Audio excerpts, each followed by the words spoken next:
Okay, let's unpack this. Imagine you're cooking a $20 burger. Right, a classic. Yeah, exactly. So Yeah. you source the beef, you pay your staff to grill it perfectly, you package it up so it stays warm, and then a tech company 2,000 miles away takes $7 of that sale just for, pinging a driver's phone. It sounds crazy when you put it like that. It really does. Welcome to today's deep dive. We are looking at a massive stack of industry strategies, software data, and market analysis regarding the absolute explosion of online ordering and delivery platforms in 2025. And this is a huge topic right now. Oh, absolutely. So whether you are a tech enthusiast building the next big app, Yeah. an entrepreneur trying to keep a local business afloat, or honestly, just someone who ordered takeout last night and suddenly wondered where your money actually goes, this deep dive is going to completely change how you view your next digital food order. Definitely. I mean, we are looking at a complete restructuring of local commerce here. Because with shifting customer expectations, demanding ultimate convenience and really minimal contact, digital ordering is, well, it's no longer just a luxury add-on for a restaurant. Right, it's mandatory. Exactly. It's the baseline for survival. The global food delivery market has expanded so rapidly that the fundamental business model of serving food has been entirely divorced from the physical dining room. Which completely changes the reality for the restaurant owner. As I was going through these sources, I kept trying to visualize the power dynamic here.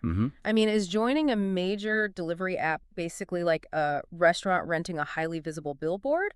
Or are they signing a lease with a landlord who can raise the rent whenever they want? Oh, that landlord analogy is spot on. It really hits the core of the dilemma every operator is facing in 2025. Yeah. Yeah, absolutely. Every restaurant faces this brutal binary choice right now. Do you pay the heavy rent to a third-party app or, do you build your own delivery infrastructure? The great divide. Exactly. Third party versus in-house. And the structural mechanics of these two approaches dictate entirely different business models. Well, the sources outline the in-house route, and honestly, it sounds like a logistical nightmare. It's not easy, that's for sure. Right, because the data shows massive upfront costs. A restaurant isn't just cooking anymore. They're basically bootstrapping a logistics and fleet management company inside a commercial kitchen. Which is wild. Yeah. Securing vehicles, buying specialized commercial insurance, hiring drivers in a tight labor market, the speed to launch is just glacial. Right. The upfront capital expenditure is immense, and your customer reach is hard capped by your existing marketing budget. So you're just screaming into the void, hoping someone notices. Pretty much. But, and this is key, the long-term unit economics are entirely different. How so? Well, by keeping it in-house, there are zero third-party commissions. None. You pay your operational costs, sure, but you keep the margin. Oh. Plus, you maintain complete control over the branding, the packaging, and most crucially, the data. You own the relationship with the person actually eating your food. I mean, that sounds great on paper. But let's be real, managing drivers and software is way outside the wheelhouse of most chefs. Oh, 100%. Which is why the third-party platforms, the Uber Eats and DoorDashes of the world, are just so seductive. The setup cost is virtually zero. Basically, yeah. You sign a contract and have your menu live in days. The platform supplies the riders, the algorithmic dispatch system, the customer service interface. You get immediate access to millions of users who, let's face it, already have their credit cards saved on their phones. Right. But the catch is you get the infrastructure, but you surrender the brand. Yeah, that makes sense. Your restaurant's unique identity is just flattened into this uniform template to fit their app interface. You become just another thumbnail in a never-ending scroll. So an in-house system means you have to shout into the void to get noticed, while third-party apps give you a megaphone but charge you for every word. Wait, how much are these commissions actually eating into a restaurant's profit? Well, this raises an important question. The sources show third-party platforms generally charging anywhere from 15 to 35% commission on a single order. Wait, let's pause on that math, because 35% is wild. It is. The restaurant industry notoriously operates on razor-thin profit margins, like, often between 5 and 10%? Yeah, usually around there. So if a platform takes a third of the gross revenue, the restaurant isn't just losing profit. They are actively losing money on every single delivery order. Why would any rational business owner agree to that? Because it acts as a loss leader. Or think of it as a highly expensive marketing channel. Okay. The platforms provide a network effect that independent restaurants simply cannot replicate on their own. They are paying for volume and visibility. So it's a cash flow play. Exactly. The volume keeps the lights on and the inventory moving, even if the per-order margin is completely hollowed out. That makes sense if you treat it as marketing, but man, it's dangerous if it becomes your primary revenue stream. Very dangerous. And the scale of these platforms dictating these terms is just mind-blowing. The source material outlines this global oligopoly. Like, Uber Eats alone has 95 million active users globally. Right, 95 million. They command that 15 to 30% cut because they essentially guarantee a baseline of order volume. And DoorDash operates on a similar scale. They're boasting 32 million users across 7,000 cities in the US, Canada, Australia, and New Zealand. Just massive reach. Yeah, and they dominate the suburban market specifically. They're embedding themselves into neighborhoods where traditional delivery had never even existed before, and they extract that same 15 to 30% toll by offering unparalleled operational efficiency. The European market looks even more aggressive, honestly. Deliveroo, which operates out of London and covers over 200 cities across Europe and the UAE, they generated £2 billion in revenue in 2023. 2 billion. That's incredible. And the sources note they charge around 25 to 35%, but they have this specific strategic angle, ghost kitchens.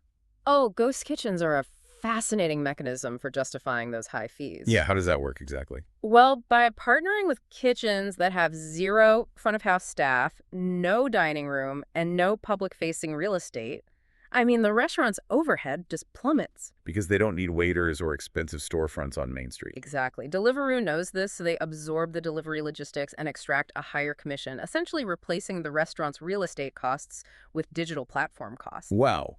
It's a complete ecosystem lock-in, and we see it globally. Look at Swiggy in India with 1.5 million active users. Yeah. They charge 9 to 22%. But they aren't just doing restaurant food anymore. They rolled out Instamart for on-demand groceries. Expanding the footprint. Yeah, and then you have Zomato operating in places like Turkey and South Africa, Yeah. charging 10 to 25%. But they integrate table booking into the app. They are capturing the customer whether they stay home or go out. And Delivery.com is running the exact same playbook in the U.S. across 2,400 locations. Food, groceries, beverages, even dry cleaning. Exactly. Yeah. The platforms are expanding their touch points. They don't just want to be your Friday night pizza app. They want to be the infrastructural layer for all your local commerce. Right. The more ingrained they become in a user's daily habits, the more leverage they have over the local merchants. Okay, here's where it gets really interesting. That leverage is what I want to dig into. There's a study by Fundera in our sources stating 31% of American customers use third-party food delivery services at least twice a week. A third of the country. If customer convenience dictates that behavior, restaurants are practically held hostage. It feels like if you aren't on the app, you just don't exist to a massive chunk of the population. What's fascinating here is that the psychological dependency goes both ways. Oh, how so? Well, the consumer is addicted to the frictionless UI and the instant gratification, right? Sure. And the restaurant becomes dependent on the algorithmic marketing. It's free visibility. But the true hidden cost, the mechanism that really damages the restaurant long-term, is data siloing. Oh, going back to the billboard analogy. The platform gets the data, the restaurant just gets a ticket. Exactly. The platform knows what you ordered, what time you usually order, what items you pair together, and how sensitive you are to delivery fees. They own your contact information entirely. So the restaurant is flying blind. Completely. Yeah. If a local burger joint wants to run a Tuesday promotion, they can't just email the customer who bought a burger last Tuesday. Wow. They have to pay the third-party app again just to boost their visibility to reach their own customer. And think about the brand perception. If there's a bad experience, the customer blames the restaurant. But if it's seamless, the app gets all the credit. This data hostage situation perfectly explains the massive rebellion detailed in the second half of our sources. Yes, the rebellion is real. You have small and medium businesses realizing that bleeding 30% per order while giving away their customer data is just a death spiral. So they are fighting back by building their own web-based ordering systems. Yeah, we are seeing a major pivot toward open source and white label technology right now. Which used to be impossible for a small shop, right? Exactly. A few years ago, building an app with real-time driver tracking and secure payments required a massive team of developers. It just wasn't feasible. But today, the architecture already exists. Tech providers are giving restaurants the tools to build custom platforms without starting from scratch. The sources highlight Enatega as a prime example of this shift. It's this open-source delivery software. They charge a flat starting price of $1,997. You pay that, and you get lifetime access to future updates, but crucially, 0 per delivery commissions. But let me challenge this for a second. Sure. $2,000 upfront is a massive capital expenditure for a local mom-and-pop shop that's already struggling with cash flow. How is that actually a viable solution? It really comes down to calculating the payback period. Okay, walk me through that. So if a restaurant does $10,000 a month in delivery volume on a third-party app, they are paying roughly $3,000 in commissions every single month. Right, 30%. Exactly. In that scenario, the $2,000 flat fee for Enatega pays for itself in less than 3 weeks. Oh, wow. Put like that, it's a no-brainer. Yeah, and after that, the delivery margin swings entirely back to the restaurant. It is a capital investment in digital real estate rather than paying perpetual rent. So instead of renting a luxury apartment forever, you're buying a digital prefab house.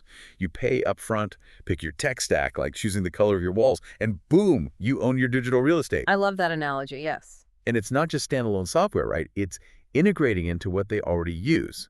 The sources list point of sale, or POS systems like BentoBox, Toast, ChowNow, Bebot, and Upserve. Right. The POS integration is crucial. Restaurants use these to manage inventory and process payments in-house anyway.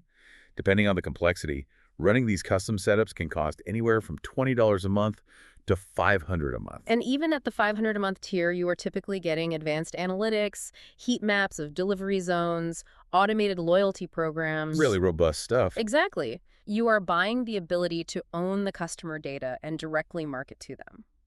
But to make this work, we really have to look at the underlying technology. The sources specify that these platforms utilize specific frameworks to make this accessible. Right, the tech stack.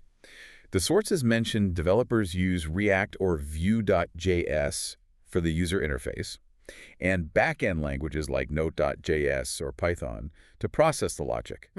Now, to a chef or restaurant owner, that sounds like a foreign language and a massive headache. Why do these specific frameworks matter to someone just trying to sell tacos? They matter because of modularity and speed. Think of React and Node.js not as writing raw code, but as snapping together highly advanced pre-built Lego blocks. Okay, Lego blocks, I understand. Right. These frameworks are built for scale and responsiveness. They allow a local taco shop to deploy an app that doesn't crash during the Friday night rush, and it prevents vendor lock-in. Vendor lock-in? Yeah, because it's open source. If the restaurant doesn't like their current tech team, they can just hand the code base to another developer who knows React, and they won't miss a beat. So it truly democratizes the technology. But here is the ultimate test. The sources outline 5 must-have features for any successful platform. Yes, these are critical. Right, because an independent app has to match the slickness of a billion-dollar platform, or the consumer will just go right back to Uber Eats. Can an indie restaurant really deliver the same experience? They can, but they have to nail those 5 features. The consumer is absolutely ruthless about friction. If the app lags for 2 seconds, they abandon the cart. Guilty. We all are. That is why those 5 features are non-negotiable. First is the easy-to-use interface. The categorization must be intuitive, allowing a user to navigate from appetizers to checkout in under a minute. Which brings up the second one, secure payment options. Because you can't just ask for a credit card number anymore, right? You need Apple Pay, Google Wallet, seamless integrations where the user doesn't even have to type anything. Exactly, 0 friction. And third is real-time order tracking. People want to watch the little icon of the car drive down their street. They want to know the exact minute the food is arriving. It's weird how addicted we are to that little map. Oh, totally. The fourth feature is where it usually gets technically complicated, though customization. Like adding extra pickles. Well, think about the nested logic required to order a pizza. Oh, right. You choose the size, then the crust, then half pepperoni, half mushroom, but no cheese on the left side, and a side of ranch. That sounds like a programming nightmare. Programming that logic from scratch is incredibly difficult. But these open-source frameworks handle complex menu modifications natively now. That nested logic is exactly why the big apps had such a moat for so long. They solved the pizza problem. That's a great way to put it. But now the open source tools have solved it too. And the fifth feature is built-in review systems, keeping the feedback loop internal. Right. This is huge for brand management. If a customer is unhappy, they message the restaurant directly through the app, allowing the owner to fix it with a refund or a coupon, rather than getting blasted on a public forum like Yelp. It creates a closed loop. The restaurant captures the revenue, captures the data, and captures the feedback. You deliver the Uber Eats experience, but you fundamentally change the economic structure underneath it. The technology gap between the global giants and the independent operator has effectively closed. So what does this all mean? If we look at this entire landscape, the takeaway is pretty clear. We are looking at a brutal crossroads for the restaurant industry in 2025. Absolutely. On one side, the third-party oligopoly offers immediate scale, massive volume, and zero friction, but they extract a toll that decimates profit margins and strips the restaurant of its customer data. And on the other side, the rebellion. Right. The open source route requires hustle. It requires the restaurant owner to shift their mindset from pure hospitality to digital marketing and fleet management. They have to optimize their own Google profiles and drive app downloads. But the reward is independence and sustainable unit economics. It redefines what it means to run a food business today. And for you, the listener, whether you are analyzing this as an investor or just grabbing lunch, the impact is profound. It really is. The next time you open an app and customize an order with a few taps, you're participating in a massive, invisible economic war. A war between global tech platforms and local businesses, both fighting desperately for your loyalty and your data. Every tap on your screen dictates who holds the power in local commerce. Exactly. And if we connect this to the bigger picture, I want to leave you with a final thought to mull over. If a massive third-party platform curates the menu, facilitates the digital transaction, handles the delivery logistics, and holds the communication rights, who actually owns the customer? That's the million-dollar question. Right. The next time you order from your favorite local spot using a major app, ask yourself, are you still the restaurant's customer, or have you quietly become the platform's product?